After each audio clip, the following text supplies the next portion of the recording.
चाय की प्याली हो, कोई उसको पिलाने वाली हो, चाहे गोरी हो या काली हो,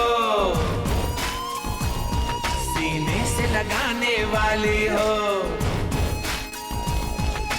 मिल जाए तो मिट जाए हर गम।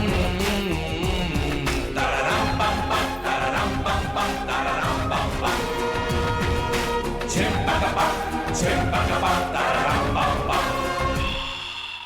हाँ जी दोस्तों, चाय की चुस्कियाँ अगर ले ली हो तो चलिए थोड़ा पढ़ लेते हैं। आज हम क्या करेंगे, आज हम आपके स्टूडेंट्स जर्नल की केस स्टडी नंबर 2 सॉल्व करेंगे, जिसको हम IBS की केस स्टडी नंबर 17 भी बोलते हैं।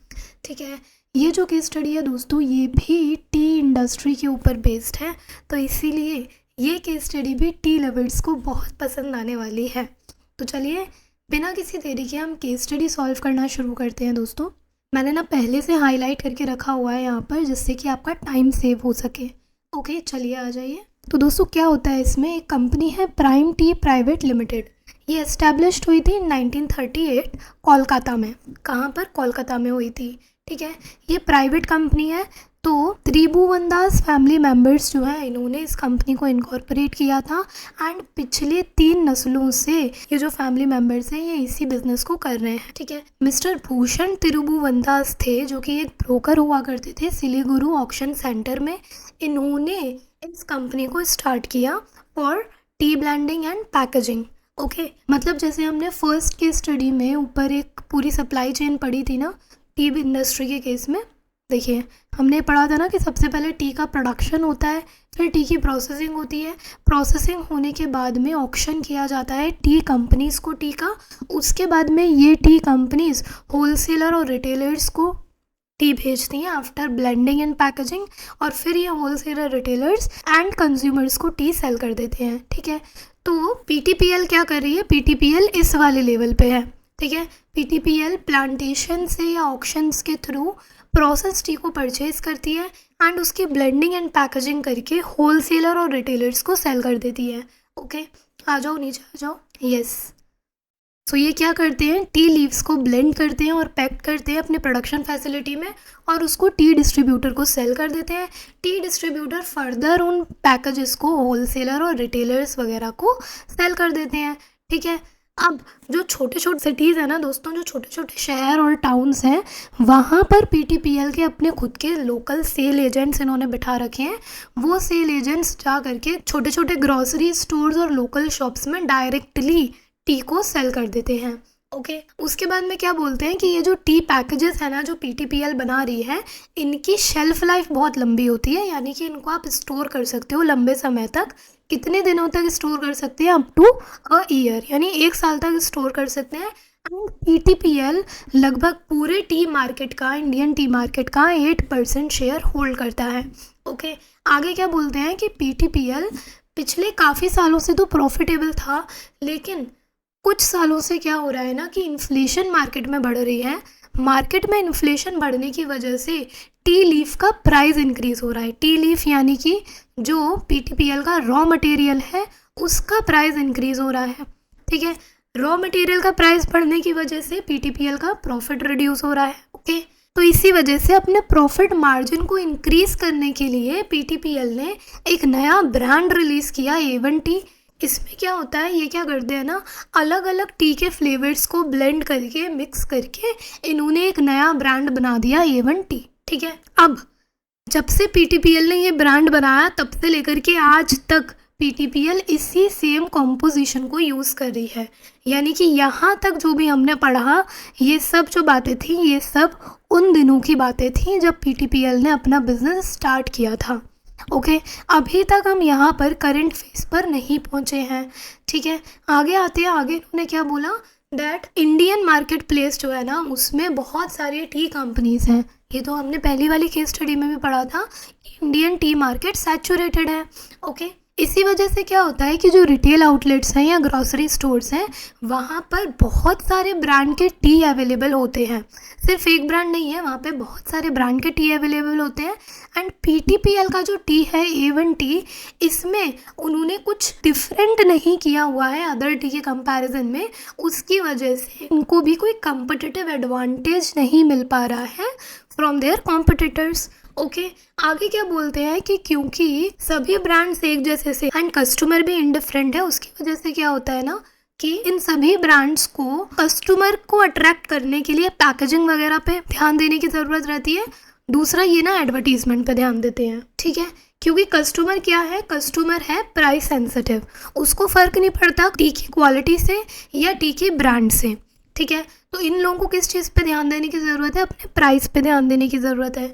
आगे क्या बोलते हैं दोस्तों, आगे बोलते हैं दैट टुडे इन 2023, यानी कि अब आज के सिनेरियो में क्या हो रहा है, आज के सिनेरियो में टी का जो इंडियन मार्केट है ये लगभग 34,400 करोड़ का। ये वही वाला पैरा है जो हमने ऊपर वाली केस स्टडी में भी पढ़ा था, ठीक है, डिट्टो वही वाला पैरा इन्होंने यहाँ कॉपी पेस्ट किया है। इंडियन टी मार्केट 34,400 करोड़ रुपए का है। ब्रांडेड बिजनेस इसमें से 74% है एंड पूरा global T market 45 to 50 billion dollars का है, ठीक है। डिमांड अदर सेगमेंट्स में यानी अदर बेवरेजेस की, जैसे कि green tea, fruit, herbal, decaf, speciality, इन सभी बेवरेजेस की डिमांड भी इंक्रीज हो रही है, ठीक है।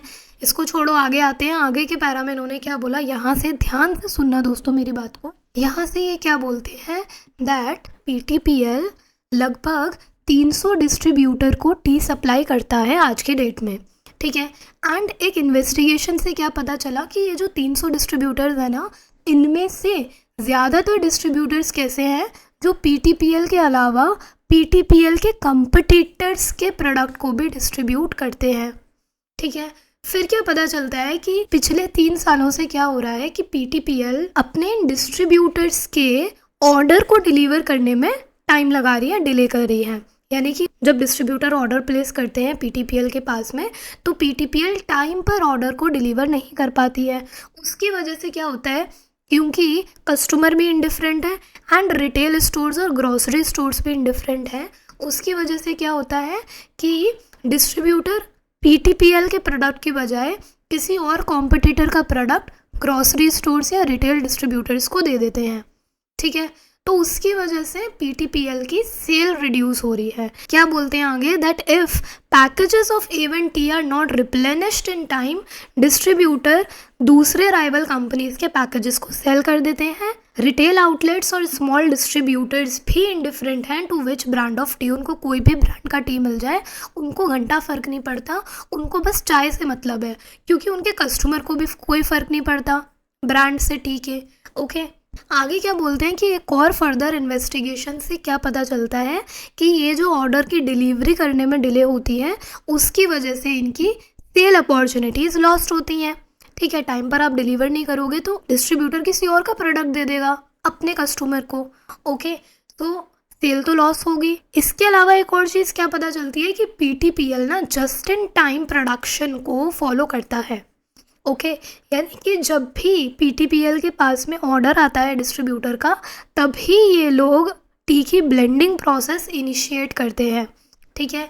आगे क्या बोलते हैं दैट लगभग 1 महीने में एक डिस्ट्रीब्यूटर 50,000 पैकेजेस का ऑर्डर प्लेस करता है एंड 1 महीने में लगभग 200 डिस्ट्रीब्यूटर्स ऑर्डर प्लेस करते हैं टोटलिटी में, ठीक है।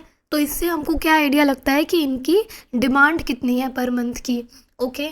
आगे क्या बोलते हैं दोस्तों, ध्यान से सुनना। आगे क्या बोलते हैं, A1 टी का जो रॉ मटेरियल है, यानी डिफरेंट टाइप के जो टी लीव्स है ना, उसको ये एडवांस में स्टॉक कर लेते हैं by buying from various auctions. क्योंकि क्या होता है कि बहुत सारे वैरायटी ऑफ टी लीव्स को मिक्स करके इनको A1 टी बनाना है, ठीक है। अब अलग अलग वैरायटी के टी लीव्स अलग अलग जोग्राफिकल लोकेशंस पे ग्रो करते हैं, ठीक है, क्योंकि क्लाइमेटिक कंडीशन भी अलग अलग चाहिए अलग अलग टी लीव्स को। इनकी कल्टीवेशन साइकिल भी डिफरेंट होती है, ओके। तो इसीलिए इनके जो प्लांटेशंस हैं they are spread all over across the India, okay. अब कभी कभी क्या होता है ना कि क्योंकि इनको अलग अलग टाइप एंड वैरायटीज़ की टी को ब्लेंड करना है A1 टी बनाने के लिए, तो अक्सर क्या हो जाता है कि एक particular type of tea leaf available ही नहीं होता एक पर्टिकुलर ऑक्शन सेंटर पे, तो इनको क्या करना पड़ता है, किसी और ऑक्शन सेंटर से उस टी लीफ की कैटेगरी को परचेज करना पड़ता है। ठीक है, अब इस सब में भी ना टाइम लग जाता है और इसीलिए इनकी डिलीवरी भी डिले हो जाती है। ठीक है, आगे क्या बोलते हैं दैट कई बार तो ऐसा होता है कि क्योंकि सारा का सारा रॉ मटेरियल हमारे पास रेडीली अवेलेबल नहीं होता है, उस वजह से प्रोडक्शन डिले हो जाता है। जब प्रिक्योरमेंट करने में डिले हो रहा है, इनके पास रॉ मटेरियल सारा अवेलेबल नहीं है, अब इनको रॉ मटेरियल ख़रीदने में डिले हो रहा है, रॉ मटेरियल अवेलेबल ना होने की वजह से प्रोडक्शन में डिले होता है, प्रोडक्शन में डिले होने की वजह से डिलीवरी नहीं हो पाती ऑर्डर की। ठीक है, फिर आगे क्या बोलते हैं दोस्तों कि इनके पास बफर स्टॉक भी मेंटेन नहीं होता है ब्लेंडेड टी का, क्योंकि ये JIT प्रोडक्शन कर रहे हैं। मतलब जब ऑर्डर आएगा, डिस्ट्रीब्यूटर जब इनके पास ऑर्डर प्लेस करेगा तभी ये प्रोडक्शन स्टार्ट करेंगे। ओके, तो फिनिश प्रोडक्ट का कोई बफर स्टॉक भी मेंटेन नहीं कर रहे हैं बिकॉज ऑफ JIT। इसी वजह से इनको सेल की डिलीवरी करने में डिले होती है। ओके, आगे क्या बोलते हैं कि भूषण तिरुभुवंदास का एक बेटा है मिस्टर कुमार, जो कि करेंटली CEO है PTPL का। इन्होंने क्या किया, सेल इनकी गिर रही थी, उसकी वजह से इन्होंने एक मीटिंग बुलवाई। मीटिंग में इन्होंने डिस्कस किया कि क्यों सेल गिर रही है, उसके रीजंस बताओ।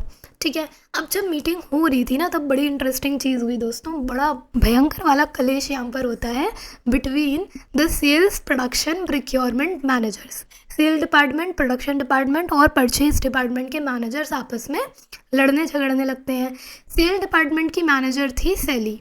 सैली क्या बोलती है कि भाई बड़ी मचमच है ज़िंदगी में, इतनी परेशानी है, एक तो वैसे ही मेरे को A1 टी सेल करने में इतनी दिक्कत होती है क्योंकि कोई डिफ्रेंसिएशन नहीं है हमारी टी में। हमारी टी कंपटीटर की टी से कुछ डिफरेंट नहीं कर रही है, इस वजह से कस्टमर इनडिफरेंट है। और तो और जो हमारे डिस्ट्रीब्यूटर है ना, डिस्ट्रीब्यूटर को भी कोई एडिशनल इंसेंटिव हम नहीं प्रोवाइड कराते हैं, जिसकी वजह से वो भी इनडिफरेंट है। अगर हम उसको टी नहीं प्रोवाइड कराएंगे तो वो किसी और की टी लेके चला जाएगा। ठीक है, और तीसरी दिक्कत क्या है कि मैं तो अपनी पूरी कोशिश कर रही हूँ भाई प्रमोट करने की सेल को, लेकिन ये जो पम्मी प्यारे लाल है ना, मिस्टर पैम प्रोडक्शन डिपार्टमेंट के मैनेजर, इनसे मेरे को कोई सपोर्ट नहीं मिलता है। ये मुझे टाइम पे प्रोडक्शन करके नहीं देते हैं, तो मैं कैसे टाइम पे डिलीवर कर दूँ। अब इस पे पम्मी प्यारे लाल जी क्या बोलते हैं, सुनो। पम्मी प्यारे लाल बोलते हैं, भाई मेरे हाथ तो बंधे हुए हैं। अच्छा, किसने बांधे? बोलते हैं कि हमारे पास तो बेस्ट ब्लेंडिंग मशीन अवेलेबल है जो कि कम से कम समय में ज़्यादा से ज़्यादा टी को ब्लेंड कर सकती है, तो प्रोडक्शन करने में मुझे टाइम नहीं लगेगा। मेरे को तो सैली जी ने एक कॉल किया और मेरी मशीन काम पे लग जाती है प्रोडक्शन करने की। दिक्कत कहाँ आ रही है? दिक्कत आ रही है रॉ मटेरियल की अवेलेबिलिटी के ऊपर। मेरे पास रॉ मटेरियल ही अवेलेबल नहीं होता है। जब रॉ मटेरियल अवेलेबल नहीं होगा तो मैं प्रोडक्शन किस चीज़ का करूँगा? मतलब इन्होंने ब्लेम थोप दिया प्रोक्योरमेंट डिपार्टमेंट के हेड के ऊपर। प्रोक्योरमेंट डिपार्टमेंट वाला जो हेड है सैम, मतलब फुल ऑन बिग बॉस वाला सीन चल रहा है, एकदम ध्यान से सुनो, बड़ा इंटरेस्टिंग है। प्रोक्योरमेंट डिपार्टमेंट का हेड मिस्टर सैम क्या बोलता है, हाँ भाई थोप दो, सारा कसूर मेरे ही सर पे थोप दो। भाई मेरे पास में जब कोई इन्फॉर्मेशन ही नहीं रहती है कि कितना प्रोडक्शन करना है, कब प्रोडक्शन करना है, तो मैं रॉ मटेरियल कैसे परचेज करूँ? मेरे को तो भैया कम से कम 1 महीने का एडवांस नोटिस देने का, तभी मैं रॉ मटेरियल परचेज कर पाएगा, वरना नहीं कर पाएगा। ठीक है, फिर सैम ने क्या बोला कि मेरे को लगता है कि मेरे जो ये कलीग लोग हैं ना, सैली और पम्मी प्यारे लाल, ये ना शायद भूल गए हैं कि चाय की पत्ती एक एग्रीकल्चरल प्रोड्यूस है। ये अपने आप चुटकियाँ बजाते ही नहीं उग जाता है, इसको समय लगता है उगने में। तो मेरे को भी डिफरेंट वेराइटीज़ की टी लाने में समय लगेगा from different locations across India. मैं एकदम से टी को नहीं लेकर के आ सकता हूँ, मेरे को कम से कम 1 महीने का तो टाइम दो एडवांस में। ठीक है, एंड कभी कभी तो मेरे को क्या दिक्कत आती है कि कुछ टी की वैरायटी सीजनल नेचर की होती हैं, तो ऑफ सीज़न में उन वैरायटीज़ को परचेज़ कर पाना बहुत मुश्किल हो जाता है। तो इसलिए JIT प्रोडक्शन अगर आप कर रहे हो तो वो तो भले ही आपकी हैवी एंड गुड क्वालिटी की मशीन से काम कर जाएगा, लेकिन JIT प्रोक्योरमेंट पॉसिबल नहीं है फॉर टी लीव्स। इसलिए मेरे को तो भैया एक एडवांस नोटिस देने का, तभी मैं परचेज़ कर पाऊँगा टी को टाइम पर, अदरवाइज़ डिले होगा मेरे एंड पर।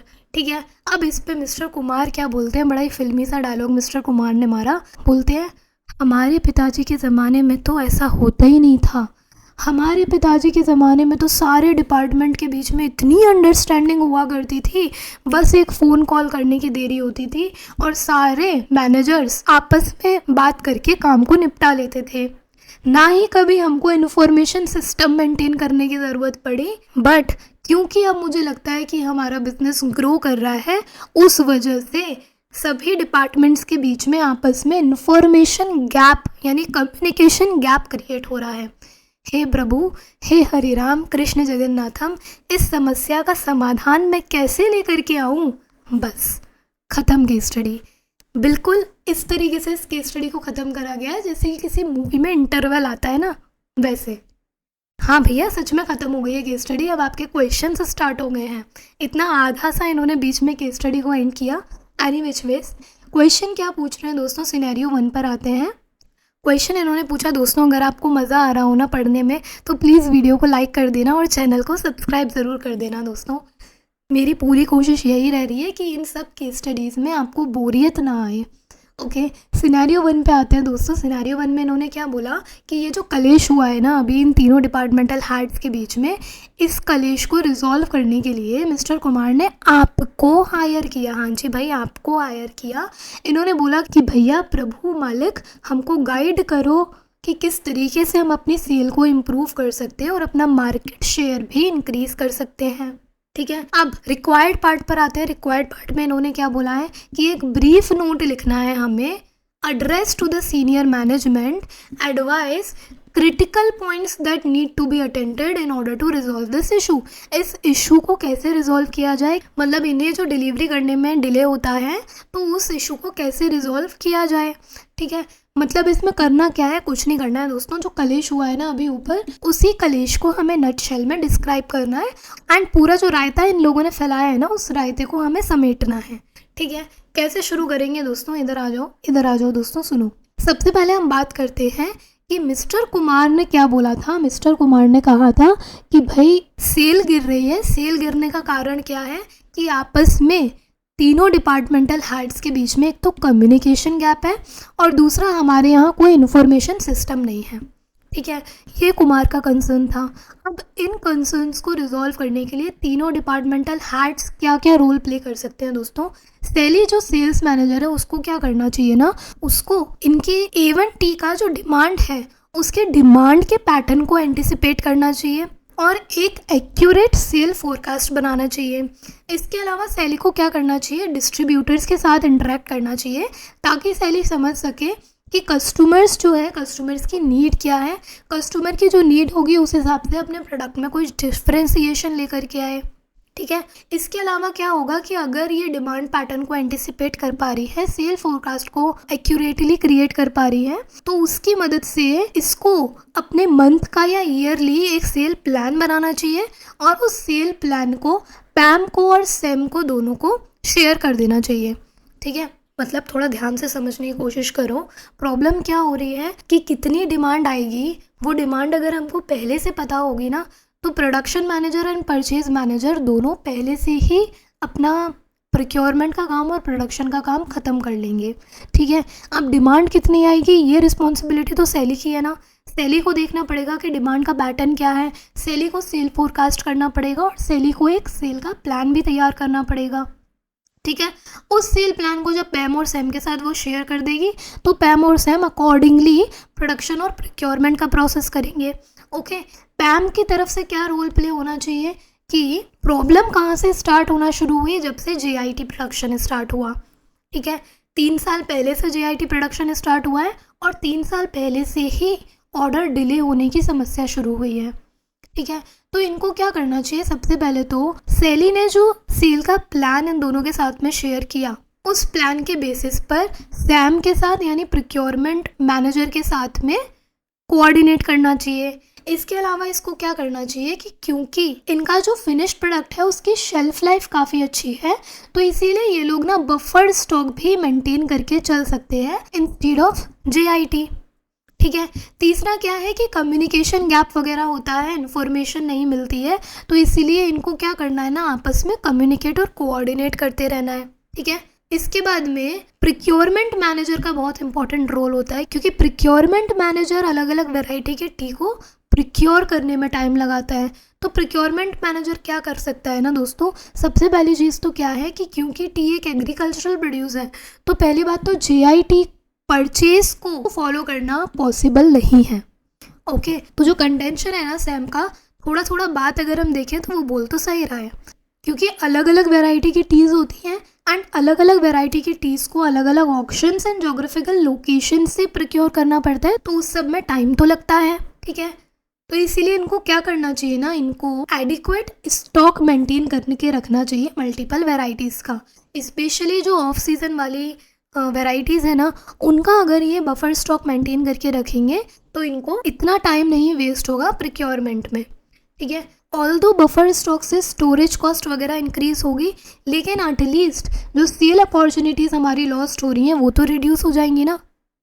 ठीक है, तो इसीलिए इनको क्या करना चाहिए, इनको JIT सिस्टम की जगह वापस से मेक टू स्टॉक, यानी कि वो जो नॉर्मल वाला सिस्टम होता है स्टॉक मेंटेन करने का, उस पर स्विच कर लेना चाहिए। ठीक है, इन्होंने क्या लिखा है दोस्तों आंसर में, एक बार आंसर हम लोग दिखा देते हैं आपको। इन्होंने यहाँ पे कुमार का ऑब्जर्वेशन लिख दिया।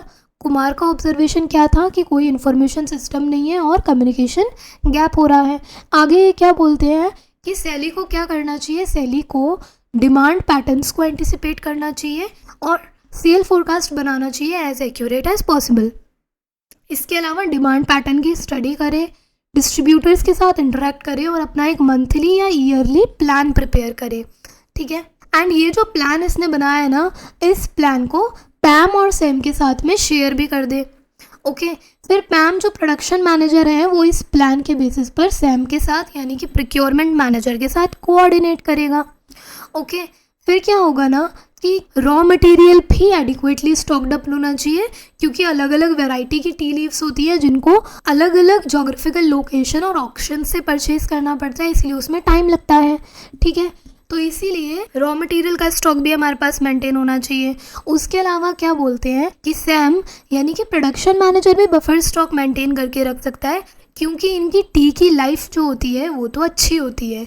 इनकी टी की लाइफ 1 साल तक की होती है, हमने पढ़ा था, तो इसीलिए ये अपने पैकेज टी का ना बफर स्टॉक भी मेंटेन करके रख सकते हैं। इंस्टीड ऑफ यूजिंग JIT ये स्विच कर सकते हैं to making to stock. Making to stock यानी कि opposite of JIT। Okay, and इसके अलावा ये क्या कर सकते हैं, देखो प्रिक्योरमेंट में क्या होता है, डिफरेंट वेराइटीज़ की टी लीव्स को प्रिक्योर करना है या ऑफ सीजन में भी कुछ टीज़ को प्रिक्योर करना होता है, तो ये प्लांटेशंस के साथ में ना लॉन्ग टर्म कॉन्ट्रैक्ट कर सकते हैं, जिससे कि इनको टाइम पर टी की अवेलेबिलिटी हो जाए। ओके, एंड फिर उस रॉ मटेरियल को ये स्टॉक अप भी कर सकते हैं, बफर स्टॉक मेंटेन करके रख सकते हैं, जिससे कि बाय चांस अगर कोई रश ऑर्डर्स आते हैं तो ये उन ऑर्डर्स को फुलफिल कर सकें। ओके, फाइनली एक कंक्लूजन अगर ड्रॉ करें तो कंक्लूजन इन्होंने क्या बोला कि भाई JIT सिस्टम इनिशिएट हुआ था 3 साल पहले और तभी से मुसीबतें आना शुरू हुई हैं। तो इसीलिए भले ही JIT से हमारी कॉस्ट सेविंग होती है, स्टोरेज स्पेस की रिक्वायरमेंट कम होती है, ओके, वेस्टेज कम होता है, लेकिन फिर भी JIT से क्या हो रहा है ना कि हमारी सेल्स का लॉस हो रहा है। ओके, तो इसीलिए मैनेजमेंट को डिसीजन लेना चाहिए कि क्या इनको JIT को कंटिन्यू करना है या वापस से स्विच कर जाना है, रिवर्ट कर जाना है to make to stock. Okay, that is it दोस्तों, यही है सिर्फ इस वाले क्वेश्चन में। ओके, अगले क्वेश्चन में आते हैं। अगले क्वेश्चन में इन्होंने क्या बोला है कि PTPL ना एक 30 डेज़ का क्रेडिट प्रोवाइड कराता है अपने डिस्ट्रीब्यूटर्स को। 30 डेज़ का क्रेडिट पीरियड स्टार्ट कहाँ से होता है, गुड्स को डिस्पैच करने से फ्रॉम PTPL वेयर हाउस, मतलब PTPL के वेयर हाउस से जब गुड्स डिस्पैच हुई वहाँ से 30 डेज़ काउंट होंगे। ठीक है, लेकिन ये लोग इन्वॉइसिंग कब से करते हैं दोस्तों, डिस्पैच होने के 3 दिन बाद ये लोग इन्वॉइस जनरेट करते हैं और उसके बाद में इन इन्वॉइस को पोस्ट के थ्रू डिस्ट्रीब्यूटर को सेल करते हैं। पोस्ट के थ्रू भेजने में 3 दिन का टाइम और लग जाता है, मतलब टोटल 6 दिन का टाइम तो इनको डिस्पैच होने से 6 दिन का टाइम तो इनको इनवॉइस भेजने में लग जाता है। ठीक है, आगे क्या बोलते हैं कि इनमें से भी जितने भी इनके डिस्ट्रीब्यूटर्स हैं उनमें से सिर्फ 30% डिस्ट्रीब्यूटर ही 30 दिन के अंदर पेमेंट करते हैं एंड बाकी के जो डिस्ट्रीब्यूटर्स हैं ना वो लगभग ऑन एन एवरेज 50 डेज़ के अंदर पेमेंट करते हैं। ठीक है, और तो और इन्होंने क्या किया हुआ है, अपने डिस्ट्रीब्यूटर के साथ अच्छे रिलेशंस मेंटेन करने की वजह से ये डिस्ट्रीब्यूटर से कोई इंटरेस्ट भी चार्ज नहीं करते हैं। ठीक है। एंड इनके बैड डेट्स कितने होते हैं? बैड डेट होते हैं लगभग 10% of the accounts receivable. Okay, अभी हमसे क्या पूछते हैं दोस्तों? हमसे इनका सवाल ये है कि आप एडवाइस करो कि किस तरीके से ये जो कलेक्शन पीरियड है ना 50 डेज़ का, इसको 30 डेज़ पे हम कैसे रिड्यूस करें विदाउट क्रिएटिंग एनी कलेश विद डिस्ट्रीब्यूटर्स। ठीक है, तो कैसे कर सकते हैं दोस्तों? सबसे पहली चीज़ तो क्या है कि इनकी इन्वॉइसिंग थी मैनुअल इन्वॉइसिंग करने के चक्कर में ये लोग क्या कर रहे हैं ना, 6 दिन का टाइम तो ये इन्वॉइस भेजने में ही लगा देते हैं। 6 दिन का टाइम यानी कि लगभग 20% टाइम इनका वेस्ट हो जाता है इन्वॉइस भेजने में। तो इसलिए ये लोग क्या कर सकते हैं, नंबर 1 तो कि इनकी जो इन्वॉइसिंग है उसको ऑटोमेट कर दें, जिससे तुरंत की तुरंत डिस्पैच हुआ और तुरंत की तुरंत ही इन्वॉइसिंग इन्होंने अपने डिस्ट्रीब्यूटर्स को दे दी। और दूसरा क्या कर सकते हैं कि इंडस्ट्री के नॉर्म्स के हिसाब से क्रेडिट पीरियड क्या है, पहले तो ये देखो। अगर इंडस्ट्री के नॉर्म के हिसाब से क्रेडिट पीरियड 30 दिन से ज़्यादा का है तो इनको भी 30 दिन से ज़्यादा का ही क्रेडिट पीरियड रखना चाहिए। और अगर इंडस्ट्री के नॉर्म्स के हिसाब से 30 दिन या उससे कम का क्रेडिट पीरियड है तो इनको क्या करना चाहिए ना, इनको अपने डिस्ट्रीब्यूटर के साथ में रिलेशंस बेटर करने चाहिए ताकि वो टाइम के अंदर पेमेंट कर दें। रिलेशंस बेटर करने के लिए लोग क्या कर सकते हैं, टाइम पर डिलीवरी उनकी दें। ठीक है, उनको अगर रीस्टॉकिंग करवानी है तो हमारे पास कैपेबिलिटी होनी चाहिए रीस्टॉकिंग की। ओके, इसके अलावा हम क्या कर सकते हैं ना, जितने भी डिस्ट्रीब्यूटर हैं उनका क्रेडिट एनालिसिस करें। क्रेडिट एनालिसिस का मतलब हम लोग ये चेक करें कि कौन सा डिस्ट्रीब्यूटर डिले कर रहा है पेमेंट करने में। ओके, एंड जो क्रेडिट वर्दी डिस्ट्रीब्यूटर्स हैं ना, सिर्फ उन्हीं क्रेडिट वर्दी डिस्ट्रीब्यूटर्स को ही हम क्रेडिट ग्रांट करें। ठीक है, उसके अलावा हम क्या कर सकते हैं, डिस्ट्रीब्यूटर का प्रॉफिटेबिलिटी एनालिसिस भी चेक कर लो। यानी कि हम क्या देखेंगे कि एक डिस्ट्रीब्यूटर अगर पेमेंट करने में 50 दिन लगा रहा है तो क्या उससे हमको प्रॉफिट जनरेट हो भी रहा है या नहीं हो रहा है। पता चला कि वो लॉस क्रिएट कर रहा है हमारे लिए, वो एक लॉस मेकिंग डिस्ट्रीब्यूटर है एंड वो पेमेंट करने में 50 दिन लगा रहा है, तो फिर ऐसे डिस्ट्रीब्यूटर्स से रिलेशंस रखने की ज़रूरत ही क्या है। ठीक है, इसके अलावा क्या किया जा सकता है, पेमेंट के लिए मल्टीपल चैनल्स क्रिएट कर दो। जैसे कि आप इलेक्ट्रॉनिक ट्रांसफ़र से पेमेंट कलेक्ट कर लो, चेक से कर लो, ड्राफ्ट से कर लो। मल्टीपल मोड ऑफ सेटलमेंट जब आपके पास होंगे तो थोड़ा सा कन्वीनियंट रहेगा डिस्ट्रीब्यूटर को भी पेमेंट करने में। और इसके अलावा क्या कर सकते हैं कि डिस्काउंट ऑफर कर सकते हैं ऑन अर्ली सेटलमेंट। यानी कि सपोज़ कि अगर एक डिस्ट्रीब्यूटर ने 10 दिन के अंदर पेमेंट कर दिया तो हम उसको 1% का डिस्काउंट ऑफर कर रहे हैं। 10 दिन के बाद लेकिन 30 दिन के अंदर अंदर अगर पेमेंट कर दिया तो कोई डिस्काउंट नहीं दे रहे। एंड अगर 30 दिन के बाद पेमेंट किया है तो इंटरेस्ट या पेनल्टी वगैरह चार्ज करना शुरू कर दो। ठीक है, तो इस तरीके से क्या होगा कि अगर ये जो डिस्काउंट्स वगैरह ऑफर हम करेंगे ना तो डिस्ट्रीब्यूटर्स जल्दी पेमेंट कर सकते हैं।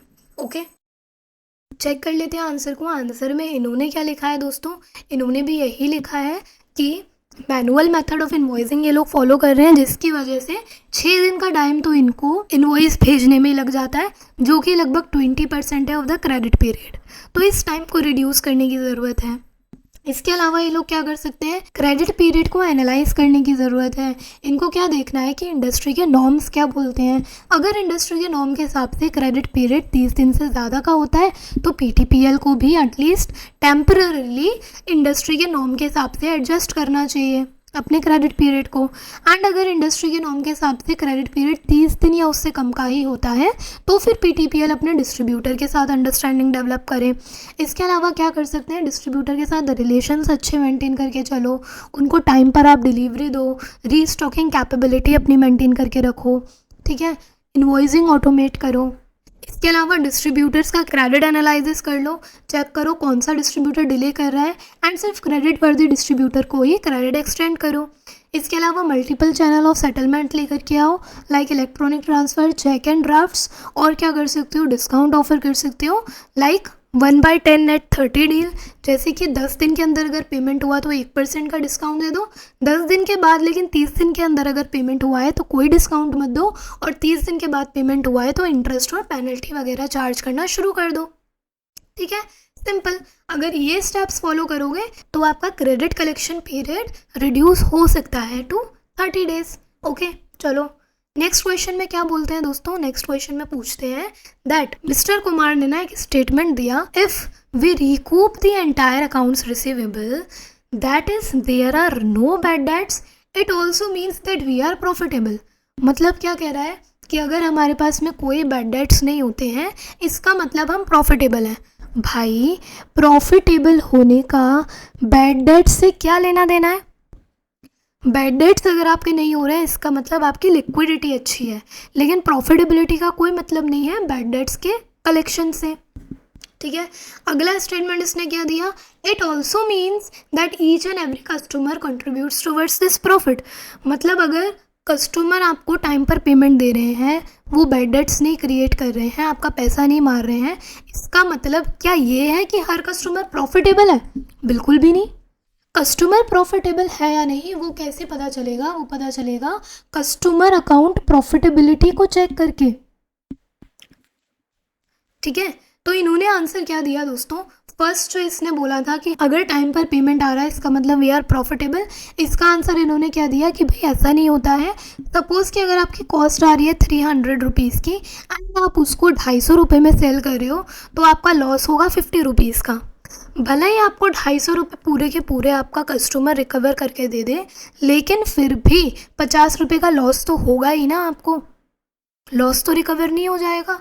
तो इसीलिए ये जो पहला स्टेटमेंट है ये तो बिल्कुल इनकरेक्ट है। दूसरे स्टेटमेंट के लिए भी इन्होंने क्या बोला कि ये स्टेटमेंट भी गलत है, इसके लिए हमको हर एक डिस्ट्रीब्यूटर को, हर एक कस्टमर की प्रॉफिटेबिलिटी को एनालाइज करना ज़रूरी है। किस तरीके से एनालाइज कर सकते हैं दोस्तों? देखो, डिस्ट्रीब्यूटर वाइज हमने देखा कि एक एक डिस्ट्रीब्यूटर को, एक एक कस्टमर को हमने कितना सेल किया। ठीक है, suppose we have 2 distributor, distributor A and distributor B. Distributor A को हमने सेल करी 10,000 रुपीज़ की एंड डिस्ट्रीब्यूटर बी को सेल करी 30,000 रुपीज़ की। कॉस्ट ऑफ गुड्स सोल्ड कितनी थी? 5,000 एंड 15,000। ठीक है, इसके अलावा इंडिविजुअल कॉस्ट जो कि डायरेक्टली इन डिस्ट्रीब्यूटर की वजह से ही इनकर हो रही है, वो भी इनमें एलोकेट कर देंगे। जैसे कि कॉस्ट ऑफ सेल विजिट, यानी इस वाले डिस्ट्रीब्यूटर को 10,000 रुपये का माल सेल करने के लिए हमको कितनी बार विजिट करना पड़ा। ठीक है, इस डिस्ट्रीब्यूटर को 10,000 रुपये का माल सेल करने के लिए एक विजिट देनी पड़ी।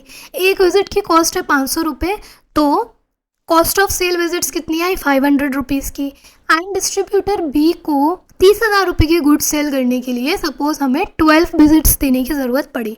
इन्होंने 10 दिया है, काटना मत आप, मेरे को बस आपको थोड़ा अलग तरीके से एक्सप्लेन करना था, इसलिए मैंने इनके फिगर्स को थोड़ा चेंज किया है। ओके, सपोज डिस्ट्रीब्यूटर बी को 30,000 का गुड्स सेल करने के लिए हमको 12 विजिट उसके पास करनी पड़ी। 12 विजिट के हिसाब से 500 रुपये पर विजिट का अगर चार्ज हम लगाएं तो 6,000 रुपये की विजिट कॉस्ट आ रही है। ठीक है, इसके बाद में sale order processing cost. Sale order processing cost यानी कि कितने सेल ऑर्डर बुक करे जा रहे हैं, उन ऑर्डर को बुक करने की वजह से जो कॉस्ट इनकर हुई, that is sale order processing cost. अब डिस्ट्रीब्यूटर ए को हम 10,000 रुपये का माल सेल कर रहे हैं, लेकिन वो ना सिर्फ एक ऑर्डर हमसे प्लेस कर रहा है एंड ऑर्डरिंग कॉस्ट अगर 500 रुपये पर ऑर्डर है, तो डिस्ट्रीब्यूटर ए की वजह से सिर्फ 500 रुपये की सेल ऑर्डर प्रोसेसिंग कॉस्ट हुई। लेकिन डिस्ट्रीब्यूटर बी को 30,000 रुपये के गुड्स सेल करने के लिए उसने 12 बार हमारे पास ऑर्डर प्लेस किया। 12 बार ऑर्डर प्लेस करने का मतलब 6,000 रुपये की सेल ऑर्डर प्रोसेसिंग कॉस्ट लगी। इसके अलावा सपोज जनरल एडमिनिस्ट्रेटिव कॉस्ट भी लग रही है कोई, यानी कि इन दोनों डिस्ट्रीब्यूटर को कोई सपोर्ट प्रोवाइड कराने के लिए भी हमारी कॉस्ट इनकर हुई on the basis of number of hours. ठीक है, सपोज़ कि फर्स्ट डिस्ट्रीब्यूटर के ऊपर 1,000 रुपये खर्च करने पड़ रहे हैं हमको और सेकंड डिस्ट्रीब्यूटर की वजह से 4,000 रुपये की कॉस्ट इनकर हो रही है।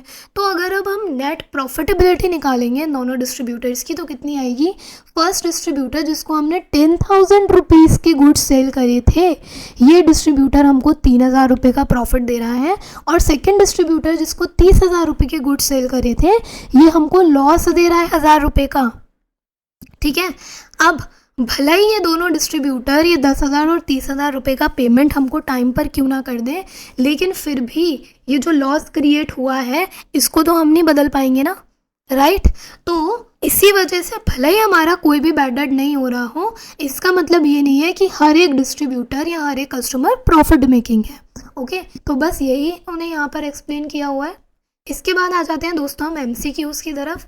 MCQ 1 में लोग क्या पूछते हैं, that giving the case study scenario, कौन सी प्राइसिंग स्ट्रैटेजी PTPL को फॉलो करनी चाहिए फॉर A1T ब्रांड। ऑप्शंस में इन्होंने क्या बोला, cost plus markup pricing, target rate of return, perceived value pricing and going rate pricing. कौन सी फॉलो करनी चाहिए दोस्तों? Going rate pricing.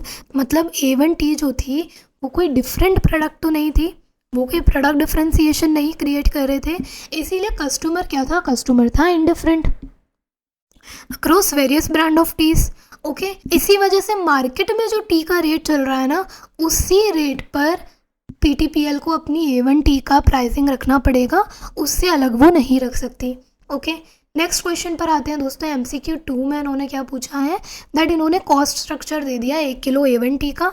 Direct material की कॉस्ट लग रही है 200 रुपये, लेबर की कॉस्ट लग रही है 100 रुपये, ओवरहेड की कॉस्ट लग रही है 50 रुपये। थोड़ा जल्दी जल्दी पढ़ा रही हूँ दोस्तों जिससे कि आपका टाइम सेव हो सके।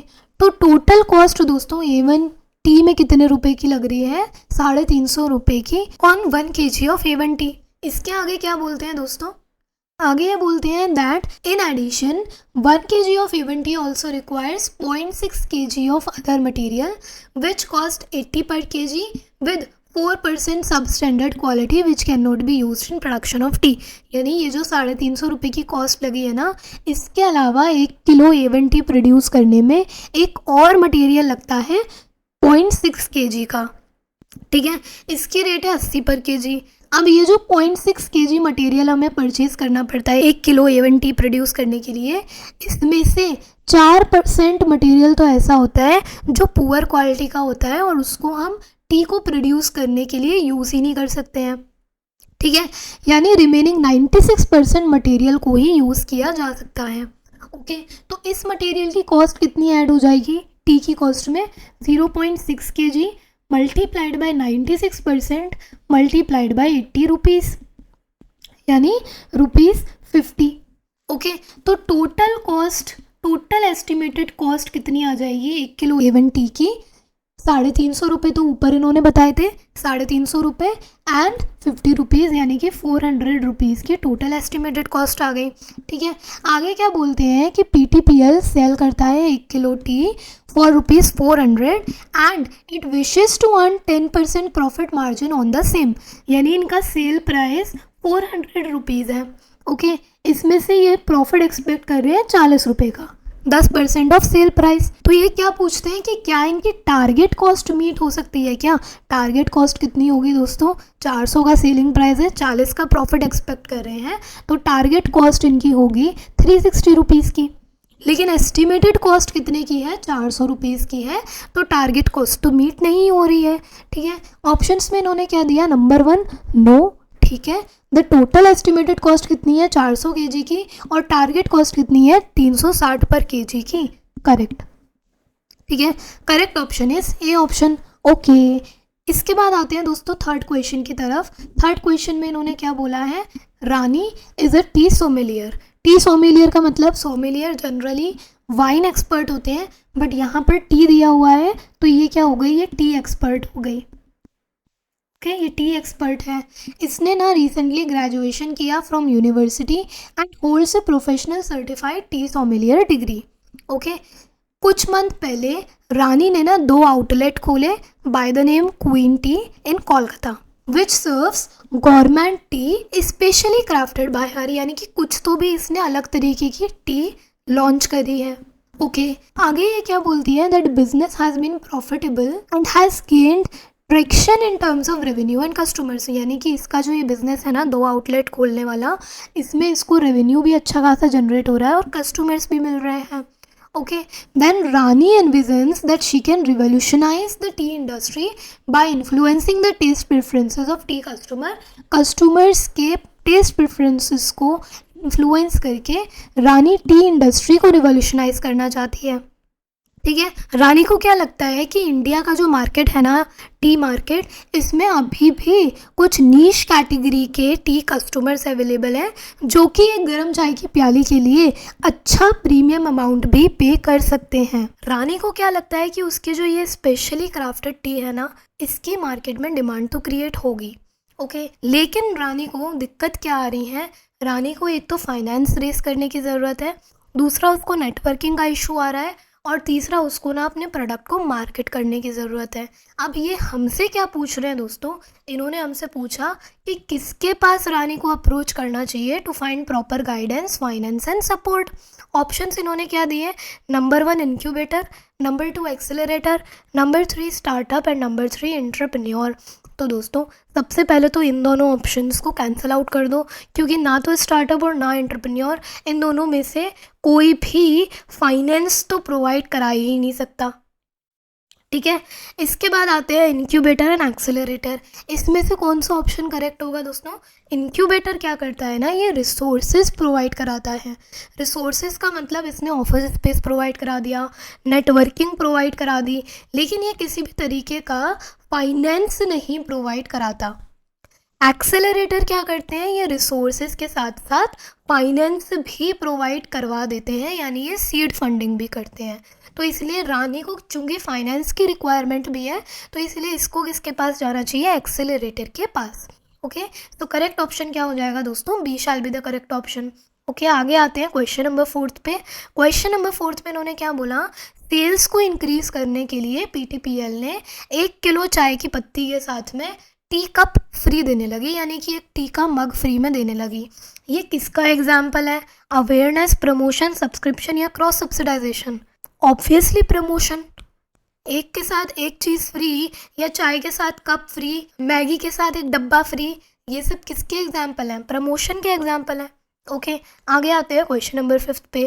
क्वेश्चन 5 में क्या बताते हैं कि पीटीपीएल का ना एक एम्प्लॉय था, वो गुवाहाटी गया टी लीव्स को परचेज करने के लिए from Guwahati T auction centre.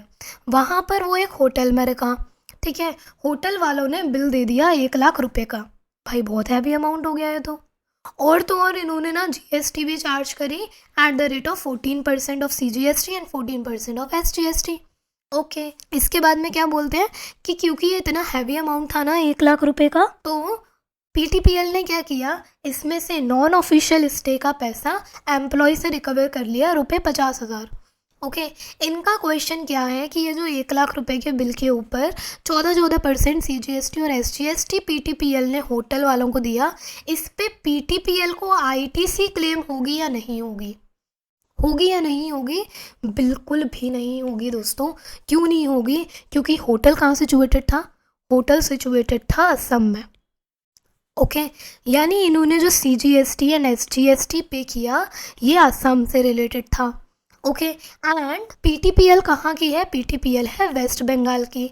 तो पीटीपीएल अपनी सीजीएसटी एंड एसजीएसटी की लायबिलिटी के अगेंस्ट इस असम वाले सीजीएसटी एंड एसजीएसटी को यूटिलाइज नहीं कर सकती है। इसको हम क्या बोलते हैं, place of supply restriction rule. Okay, तो इस रूल की वजह से पीटीपीएल को इस होटल के बिल पर आईटीसी नहीं क्लेम होगा। ओके, सो करेक्ट ऑप्शन क्या हो जाएगा दोस्तों, C shall be the correct option. Okay, C is the correct option. आगे आते हैं क्वेश्चन 6 पे। क्वेश्चन 6 में इन्होंने क्या बोला कि पीटीपीएल ने एंटर किया एक कॉन्ट्रैक्ट में with Nayan distributor Siliguri for supply of 1 ton A1T। 1 ton A1T Nayan distributors को देंगे, एंड कंसाइनमेंट को सेंड करने के लिए ना loading and unloading charges of 20,000 भी पे करने पड़े पीटीपीएल को। ओके, अब ये क्वेश्चन हमसे क्या पूछ रहे हैं, which of the following statement is correct. Okay, statement A में इन्होंने क्या बोला, A1T is an agricultural produce, loading and unloading of A1T is exempt from GST. भैया A1T जो है ना ये एक प्रोसेस्ड टी है। ओके, ये कोई रॉ टी नहीं है जो इसको हम एग्रीकल्चरल प्रोड्यूस मान लेंगे, ये प्रोसेस्ड एंड ब्लेंडेड टी है, इसकी वजह से इसको हम एग्रीकल्चरल प्रोड्यूस नहीं मान सकते। एंड इसके ट्रांसपोर्टेशन पे जो लोडिंग एंड अनलोडिंग चार्जेस वगैरह का पेमेंट होगा ना, ये भी लायबल होगा टू जीएसटी, एग्जेम्प्ट नहीं होगा। ओके, तो ए ऑप्शन तो इनकरेक्ट है। बी में क्या बोला, A1T is an agricultural produce, गलत। सी में क्या बोला, A1T is not an agricultural produce, loading and unloading of A1T is liable to GST, absolutely correct answer. Okay, C is correct answer. आगे आते हैं दोस्तों क्वेश्चन नंबर 7 पे। क्वेश्चन 7 में क्या बोला कि पीटीपीएल को एक नया एक्सपोर्ट का अपॉर्चुनिटी मिली, इनको एक्सपोर्ट करना है to country N via rupee state credit route. Okay, however जिस पर्सन के थ्रू ये एक्सपोर्ट करेंगे वो पर्सन कमीशन मांग रहा है ऑफ 20%।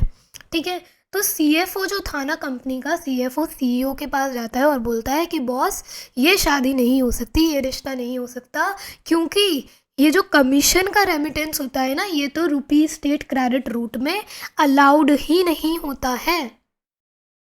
क्वेश्चन हमसे क्या पूछ रहे हैं ये कि हमको फेमा एक्ट के हिसाब से बताओ कि क्या रुपी स्टेट क्रेडिट रूट में कमीशन का रेमिटेंस भेज सकते हैं या नहीं भेज सकते हैं। CFO जो बोल रहा है वो सही बोल रहा है या गलत बोल रहा है। तो दोस्तों, अगर आपने फेमा एक्ट पढ़ा हो तो आपने फेमा एक्ट में ना शेड्यूल 1 पढ़ा होगा। शेड्यूल 1 में रुपी स्टेट क्रेडिट रूट से अगर आप एक्सपोर्ट करते हो तो कमीशन का पेमेंट जब आप करते हो ना तो वो डिसअलाउड होता है। लेकिन अगर आप एक्सपोर्ट कर रहे हो टी या फिर टोबैको का तो उस केस में 10% तक का कमीशन अलाउड हो जाता है।